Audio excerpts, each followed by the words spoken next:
Assalamualaikum warahmatullahi wabarakatuh. Anak-anak sekalian yang saat ini di rumah, dalam kondisi seperti ini kita harus tetap belajar, ya. Oke, kita lanjutkan sedikit. Kesamaan dua vektor di bidang, misalkan ya, dalam artian misalkan diketahui vektor A itu adalah sama dengan XA, YA, dan vektor B adalah XB, YB. Vektor A sama dengan vektor B jika dan hanya jika XA sama dengan XB, YA sama dengan YB, atau dua vektor sama jika dan hanya jika komponen-komponen seletaknya bernilai sama. Komponen seletaknya bernilai sama. Dulu bahasa jika hanya jika itu kalau di bahasa logika matematika itu terletak pada silogisme, ya seperti itu, modus ponens. Yang penting gak di bahasa Jawa seperti itu. Jadi komponen-komponen seletaknya itu bernilai sama. Ya kayak gini loh, deh. Gampangnya kayak seperti ini. Ini A, ini B, maka ini akan dikatakan sama jika dan hanya jika vektor A dan vektor B itu adalah sama. Sebab nilainya sama, letak dari titik awalnya sama, ujungnya sama, arahnya juga sama. Bisa difahami ya? Oke, kita lanjut. Penjumlahan dua vektor di bidang.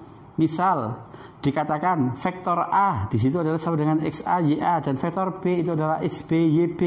Jika vektor C adalah jumlah vektor A dengan vektor B, atau C itu sama dengan A ditambah B, maka vektor ditentukan begini. C itu adalah hasil dari XA plus XB, YA plus YB. Maka di situ dituliskan XA ditambah XB, YA ditambah YB. Unsur identitas dalam operasi penjumlahan vektor di bidang adalah 0. 0 yang bersifat dalam artian 0 ditambah A sama dengan A ditambah 0. Sifat tadi saya ulang lagi di sini. Kalau misalkan begini, lawan dari vektor A itu adalah XA, YA adalah vektor negatif. A adalah min XA, terus habis itu min YA. Coba kalau misalkan kayak bagaimana Pak, kok kira-kira begini ya, kok kayak yang ini XA, YA, XB, YB begitu ya, misalkan ya. Kalau pada gambar ini aja ya, kita nggak nambah gambar lagi. Kalau misal ini sudah ya, kira-kira nanti bisa ada kok di itu LKS. Nah, misalkan di sini XA-nya yang mana? Miliknya A. Ini ya. Nah, di sini tadi kan ini adalah XA, ini adalah YA. Di sini adalah XB, di sini adalah YB. Nah, maka kalau bisa dikatakan di sini panjangnya dari yang C itu adalah XA ditambah yang XB, YA ditambahkan sama YB. Nah, panjangnya seperti itu vektor. Unsur identitas operasi penjumlahan vektor yang tadi 0 itu sifatnya komutatif, maka tidak perlu ya saya jelaskan di sini karena semuanya nilainya dijumlahkan 0 itu sama. Tapi kalau yang lawan dari vektor XA, YA adalah vektor negatif. Negatif itu tidak berarti arahnya di bawah, tapi maksudnya negatif itu arahnya berlawanan. Contoh ya, kalau misalkan saya punya garis bilangan di sini, ini ada, maaf ya, saya tulis dari sini.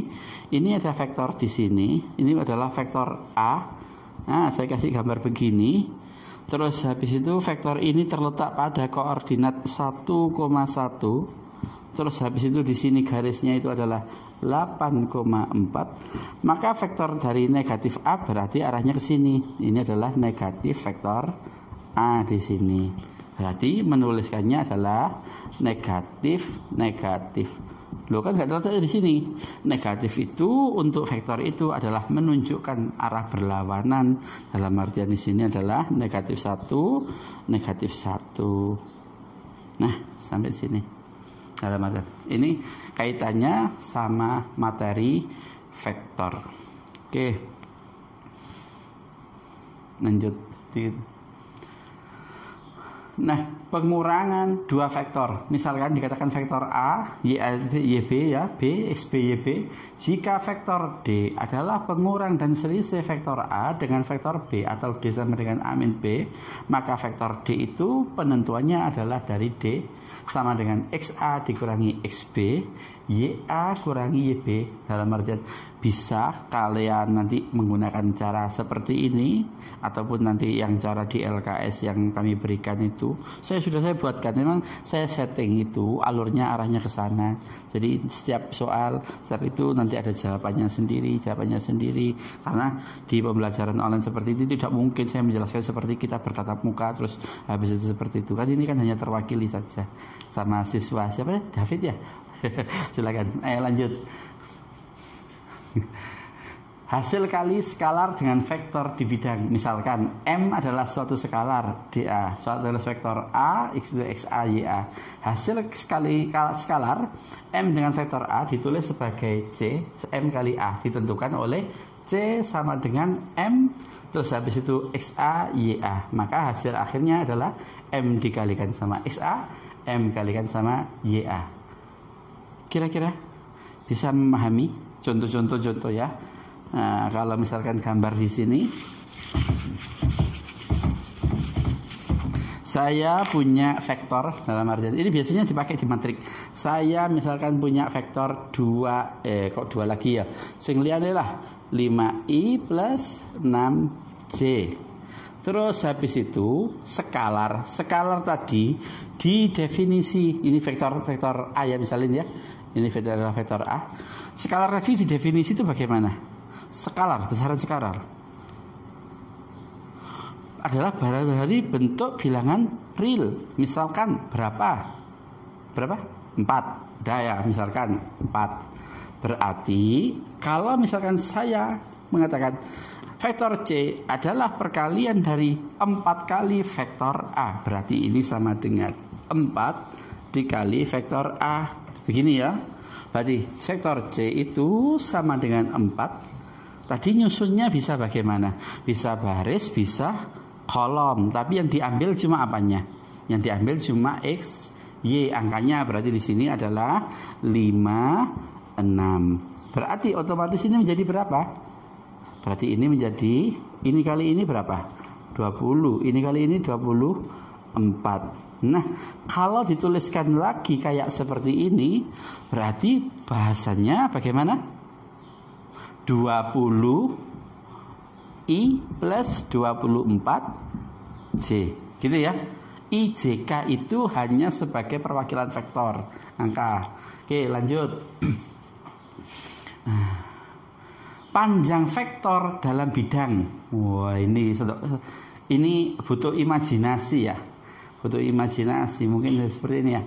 Jadi kalau misalkan ada vektor di sini OB, di sini saya kasih huruf Y karena di sini mengikuti adalah istilahnya ordinat B. Terus di sini OA mengikuti dari garis X. R ini kalau biasanya belajar itu dianggap sebagai jari-jari, gitu. Kalau belajar Pitagoras, R kuadrat sama dengan ini X kuadrat tambah Y kuadrat, di situ R diwakili oleh koordinat tertentu X, Y. Kalau seandainya di sini A itu terletak di sini adalah 6, terus di sini karena bentuknya persegi ya, ini adalah 6, berarti X, Y itu adalah 6. Maka panjang dari OR itu sama dengan mencari Pitagoras. Kalau tadi seandainya di sini kita menggunakan sisi 6, berarti OR kuadrat itu sama dengan OA kuadrat ditambah OB kuadrat. OA di sini terwakili oleh 6 kuadrat ditambah Y-nya 6 kuadrat. Berarti OR itu sendiri akar dari 6 kuadrat tambah 6 kuadrat. Berarti 6 kuadrat 36 ditambah 36 berarti akar 72. Atau bisa dituliskan menjadi 6 akar 2. Begitu ya. Misalkan R adalah vektor di bidang, dinyatakan bentuk vektor ini R sama dengan XY. Maaf ya, ini ketutup ya, sedikit ketutup ya. Panjang atau besar vektor R ditentukan dengan rumus ya di sini ya. Nilai vektor R nilai mutlak R ya. Dalam arti di sini adalah sama dengan akar X kuadrat ditambah Y kuadrat, dibaca sebagai panjang vektor. Jadi kalau pelajaran nilai mutlak ketika nilai mutlak tapi panjang vektor di situ dituliskan seperti ini. Jadi kalau misalkan panjang vektor OR ini ya, ini dituliskan sebagai R begini, panjangnya adalah dengan cara hampir sama kayak mempelajari Pythagoras. Oke.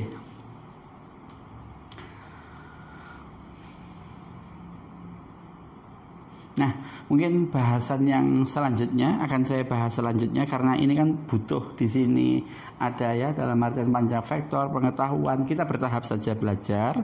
Jadi ini nanti filenya yang di sini ya, maksudnya yang di PowerPoint ini saya kirim sekalian sama LKS-nya. Nanti tolong dipelajari.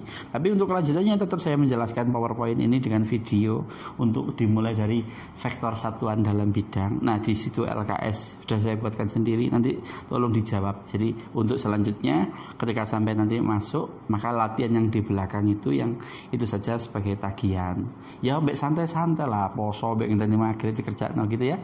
Kiranya itu saja, semoga ada manfaatnya. Nanti kalau butuh pertanyaan sudah saya kasih nama di nomor di LKS, silahkan bisa konsultasi Google Class bisa, Google langsung WA saja juga bisa. Akhir kalam, wabillahi taufiq wal hidayah. Assalamualaikum warahmatullahi wabarakatuh.